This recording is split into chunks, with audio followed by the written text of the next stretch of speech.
What's up, y'all? Welcome back to another episode of Beyond the Dance Floor. I have someone with me today that I have been dying to get on this podcast, and I'm going to talk about her in just a minute. Her name, I'm going to save her name for last.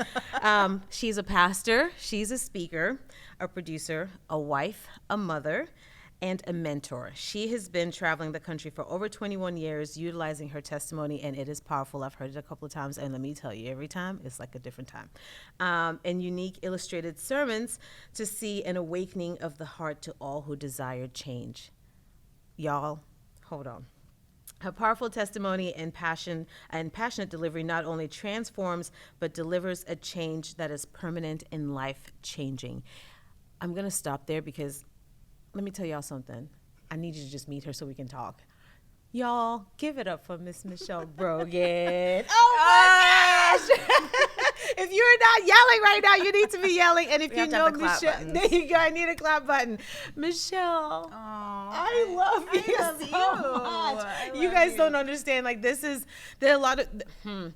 I look up to a lot of people, but there are very few people who influence me in not just who they are, but how they do business, how they live their life. And you're one of them, and I've never said that to you. Thank you. From the very first time I met you, she didn't know who I was, but I started I was at ELC, and when you came over, Clay and Whitney Jones like, you need to meet this person. I'm like, who are you guys talking about? I don't even know who you're talking about. They're like, she owns this, she does it. I'm like, really?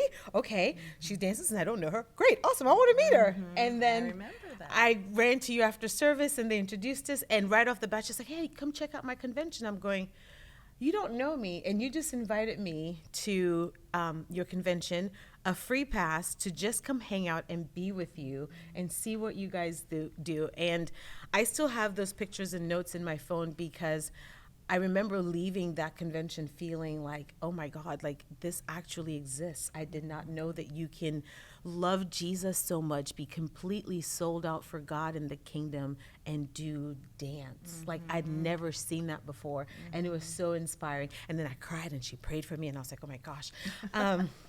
It was great. I remember. Anyway, Miss Michelle, tell the great people about who you are. You did a good job.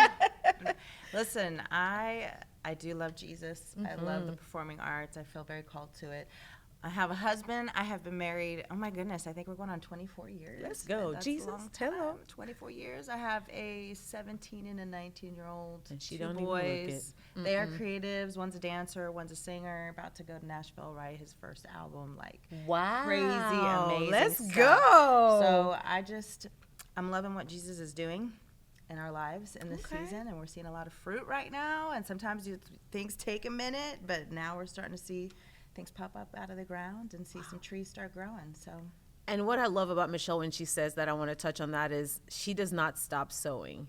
So for those of you that are hearing her going that she's seeing fruit right now, that she's been sowing a hot minute, and that fruit is coming up, and you know she's going to reap a good harvest. Lord, we can't wait to see it. Hey. I love it. How did you get started in dance? That's going to need to be.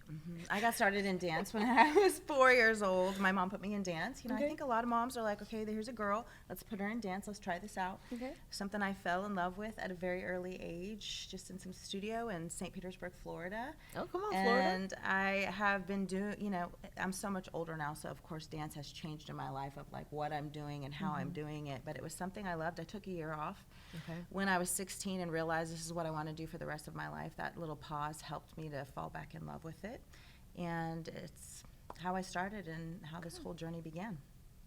To all you 4-year-old dancers out there, I know you're not listening to this, but if you ever catch this at some point, or if you started when you were 4, keep going. And to all the moms that have their kids that go up on the stage and stand there for the first 2 recitals, that would be me. But there's still a way. You're going to stand there. There's what still you're a going way, to do. right? I remember those days when I taught creative movement. I'm like, oh, this poor child. Oh, you're just not going to do it, are you? Right. We wonder. Yes. And Michelle owns a dance studio, so I'm pretty sure you see a lot of that right now. And I'm sure the parents are like, are they ever going to get it? Yes. They will get it. Yes. And there might be Michelle later. Yeah. I love it. What is it like being in the entertainment industry as a believer? You know, I feel like sometimes I have to take out the word industry because sometimes with me, I feel like I have to know my assignment and my calling. Otherwise, I start to turn and mold into maybe something that it was never meant to be for me. Gotcha. So I love being a part of the performing arts. I feel like it's a mountain that right now is an influential mountain. You know, we have lots of mountains of influence. If you've ever heard of the Seven Mountain Movement, I really believe that the performing arts is a mountain that can change and influence a generation. Yeah. So for me, that's why it's so important being in the industry. For me, it's really being in the assignment to watch the topography of what's happening is very interesting, and watching where it's veering and where it's going. But how I feel like that's what I've been called to do is really see change. You know, when I first started DR, Dance Revolution, that was the whole mission I got, was change the face of dance, because the face of dance has many different faces. It does. And the intention of what I really believe dance was meant to be was to transform, to illuminate, to make people aware, to be able to speak a language that doesn't need an interpretation. So for me, being a part of that as a Christian, I think for me I don't even use sometimes industry or Christian. It's my faith is what's moving me to be on the top of this mountain to see transformation and change. Yeah. So that helps me not to feel like, oh, you're a Christian dance studio. We don't even call ourselves a Christian dance studio or anything like that. It's just really the faith of who we are and what we believe is what moves us into the mission. And that's where we see the change cultivated. So I love being a faith-based woman that's in it, because there's some hard stuff we're watching, but we always know that if we keep sowing into what we're created to do in that, things are going to change and cultivate back to its original intent. I'm going to go real deep here for a minute, because you just said something, and I just believe that I'm supposed to ask this, because I was in the studio yesterday, and I'm noticing a pattern, and I know, after knowing your testimony, and she'll share it here in just a minute, a lot of children today, especially in dance and the arts, struggle with all the things, everything. And I mean, I've had children come sit in the office with me because they're just so overwhelmed, or they're dealing with anxiety so badly that they do not want to dance, which for an art form that is meant to free you so much, I think it's so sad to watch. And I walked into a class and this young girl was just sitting there, and I'm like, are you okay? And she's like, oh, my knee hurts. I'm sure her knee wasn't hurting, but we've watched, you know, I shouldn't say watched, but we've experienced kids cutting themselves and all these things like this. What is happening in this industry? How, you know, like, can you speak to that, into that? All the parents that are listening that have children that are in the arts and going through all this stuff. You know, we're living in a time that no one's ever lived in before. The last 2 years, I believe there's been a fear unleashed on just us in general that's tried to take whoever, whatever age, to a level of paralyzation in whatever they're called to do. I mean, that's really the enemy's plan, is he wants to stop you from doing what you're called to do. So if he can make your foot hurt, if he can make you, every time you go into a studio, the thing people don't understand is when you're a dancer, you go into a studio, the thing you're facing almost every day is a mirror. Not many jobs that you have to look in a mirror all the time when you're there. Wow. So when you're at a studio or you're a performing artist, what you do is watching other people to learn. You have to look in the mirror to clean and look in unity with people. So the mirror is, if you don't have the right reflection looking back at you, that's going to be what causes the cutting, the anxiety, all the things. And so I think a lot of times that's why being, you know, a faith-based, a Christian woman in the performing arts, you got to know what that reflection is speaking back to you. Jesus. So you got to teach that to your kids, because the reflection, you know, I watch kids, no matter how much I teach them, I still watch them look in the mirror. Yes. And at what they see. If it isn't themselves that they're competing with, it's the person next to them they're competing with. Exactly. So when you get that, you know, that spirit of comparison in the room, that self-hate in the room, that's going to cause a gamut of issues. That if you're going to be a mentor right now in the performing arts, you have to know how to speak to that, because if you're just going to have kids dance, it's not going to free them unless they're free from within. I might need to stand up and praise Jesus a minute. Yeah, hold on. Sorry. I'm just saying, I think we want to open these studios and we want to do these things and we want to choreograph. But the intent of it was to free people to speak languages that, like I said, don't need an interpretation. But if you can't get the people presenting that free, how will they ever see others free with the gift of dance? So that is, for me, an important aspect. If a studio owner is listening, or a mentor or a dance teacher, is where you've got to equip yourself too, not just with watching YouTube and learning all the coolest next moves. You've got to learn to equip. You've been given a stewardship and an authority over this generation to teach them something that's speaking. So when you see, I mean, we see it rampant too. I've never on our tour this year seen as many kids in cutting, self-hate, OCD, anxiety. It's insane. But it's what's been unleashed. We're in a generation, social media, all the things that are just, our brains don't know how to handle really what's happening. That's why you got to give your mind to Jesus and let him get those compartments in place of what they need. So we're seeing that, and it's not normal, but it is what's happening. And that's why we have to equip ourselves as leaders to know how to speak to that, to see that transformed within ourselves, within our people that are in our mentorship process. But the mirror is a beast. What inspires you to create the amazing productions that you do?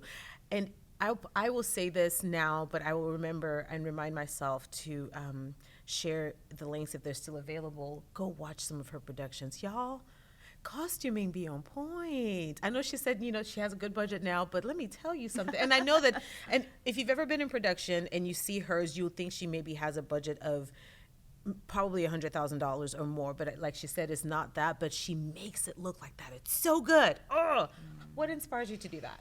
What inspires me? I mean, I just feel like I see, everywhere you go, anything you do was created for you to be inspired. When I go out in my car, when I look at a tree, when I look at the sky, I think the problem is we're moving and steaming through life so fast that we haven't enjoyed the awareness of every little thing. Like even when I come into a room like this, I want to be creative, but I have to look at creation to be creative. I have to stop for a second and say, what am I seeing? What are the details of that?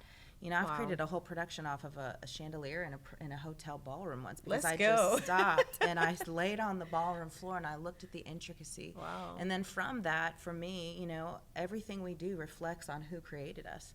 So I have to really be inspired by the creator and the creation. And there's a story in everything. I'll watch certain movies. I'm like, Hollywood didn't get this on their own. This is all biblically, not every movie, but what I'm saying is when you can see some movies that are creative in their thinking and have a storyline and things that really inspire, for me, I'm like, this is all in the Bible, but just people don't see it. And so that's where we get our inspiration from, right? Is their stories and then the awareness. And so for me, colors, I have to get out and look. I have to watch people. I love looking at people and watching the intricacies of who they are, the different facets. And from there, I take creative retreats. I take think tank retreats. I don't just and then, sometimes I'll be on my creative retreat and I don't get a whole lot. It's when after I've let my mind get to the place where it needs to get, to settle in, to listen and hear, I'll be driving and all of a sudden, boom, something will get downloaded. So I think a lot of people feel like sometimes they get blocked with, well, if I just get quiet. For me, I have to get quiet and go on a literal creative retreat so that I can allow my mind to not go off what everything I see other people doing, but what I'm being spoken to do that is an original design, an original pioneering movement, because I don't want to be a copycat of things I see, and God is creative to give us new things every day. Absolutely. So, now, what do your creative retreats look like for you? My creative retreats look like, for me, I go by myself. I got my earbuds, my music, and my journal. Okay. And it really is, I look at it as, sometimes I explain to people, I see this, I don't know if you've seen a whiteboard, I don't know if there's one even in this room, where it's just got all the colors, the reds, the greens, the blues, the blacks, all written all over, and it's just packed full. I feel like sometimes that's our brain. We're trying to think through creatively, or what we've seen or what we've done. When I go on my creative retreat, I really feel like I just give the Lord the eraser, and he just erases that board till it's a clean slate. Yeah. And I sit and listen, and I really allow him to speak to me and pick up that pen, and I'm just kind of with him in that, of like, blank slate. What is it? Is it going to be the music that speaks to me? Is it going to be that hotel chandelier that speaks to me? Is it going to be a person walking by with something they wore or they said? And I get real quiet. I just listen.